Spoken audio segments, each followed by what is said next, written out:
tusbaxa waxa diinta islaamku ay ka qabto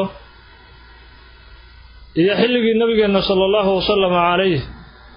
ma jiri jiray tusbax oo yaani ilaahi subhanahu wa ta'ala lagu xuso adkaarta iyo wirdigana lagu xisaabto ma jiri jiray maxayse ka yiraahdeen culimada islaamku markay ka hadlayeen subxada muhaadarada halka mawduucaas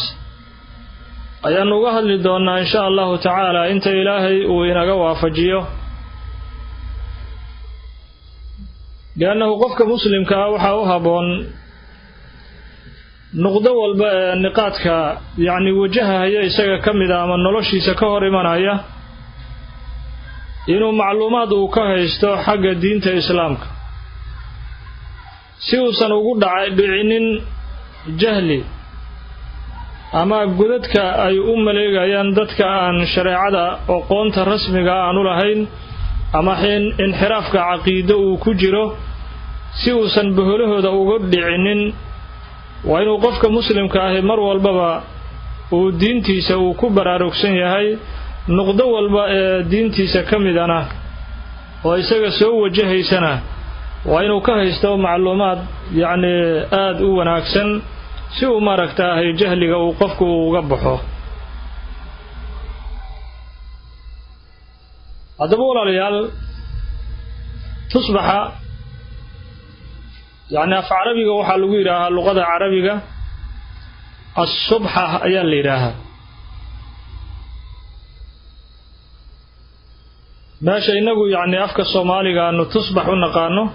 لكن أفكار عربي وحلو يقانا ولو يراها يعني الصبح أي أفكار عربي اللو يراها waxaan rabaa marka muhaadarada aan uga hadlayo islaamka iyo tusbaxa inaan uga hadlo saddex nuqdo ayaan rabaa inaan muhaadarada aan u qaybiyo nuqdada ugu horeysa waxaan uga hadli doonaa aqwaalu ahli al-ilm حول هذا الموضوع dadkii ahlul ilmiga ahaa كتبت سنة النبي صلى الله عليه قري maxay ka yiraahdeen tusbaxa nuqdada labaad ee muhaadarada waxaan uga hadli doonaa insha Allah ta'ala ahadiista yani ku soo aroortay tusbaxa iyo nabiga kaleey salaatu wasalaam oo taqriiriyay saxaabadiisa qaybo kamida oo adkaarta ku xisaabsanaya tusbaxa oo nabiga sallallahu alayhi uu taqriiriyay oo nabiga kaleey salaatu wasalaam uu yaani arrinkaas oo intuu arkay oo nabiga sallallahu alayhi uu ogolaaday una fasaxay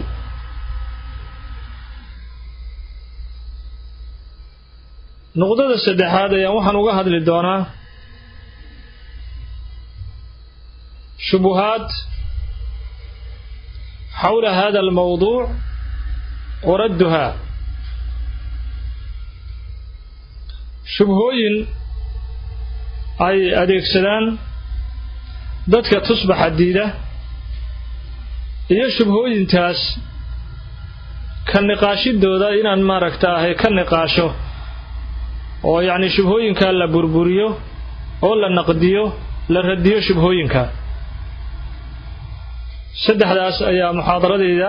aan u qaybin doonaa insha Allah ta'ala waxaan jecelahay walaalaha tasjiilaadka sameynaya oo aad muhaadaradan duubanaya inay dhaqdhaqaaqooda ay yareeyaan oo insha Allah ta'ala si waqtiga aan uga faa'iideysano muhaadaradana qaabka iyo habka ay ku soconaysaa uu wanaagsanaado in buuqa iyo dhaqdhaqaaqa maaragtay la yareeyo ayaan aad u jeclaan lahaa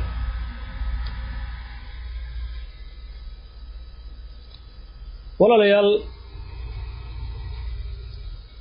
ilaahay subxaanahu wa tacaala dikriga iyo ilaahay subxaanahu wa tacaala xuskiisa aad ayuu rabbi ugu ammaanay ilaahay qur-aankiisa wuxuu ku leeyahay wadhaakiriina allaha kathiiran wadhaakiraat acadda allaahu lahum maqfiratan wa ajran cadiima ragga ilaahay xusahaya iyo gabdhaha ilaahay xusahaya rabbi subxaanahu wa tacaala wuxuu u diyaariyey dembi dhaaf iyo ajir aad u weyn ayuu ilaahay u diyaariyey subxaanahu wa tacaala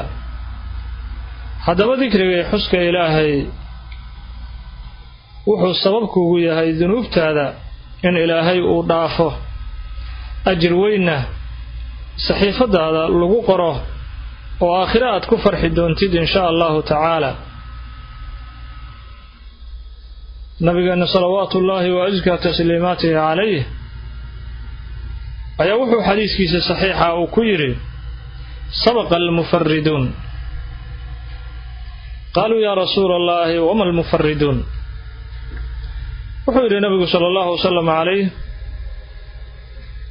dadka mufaridiinta la yidhaaho dadkaasi way hormareen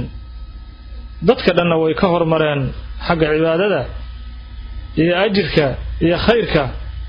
ayay dadka kale uga hormareen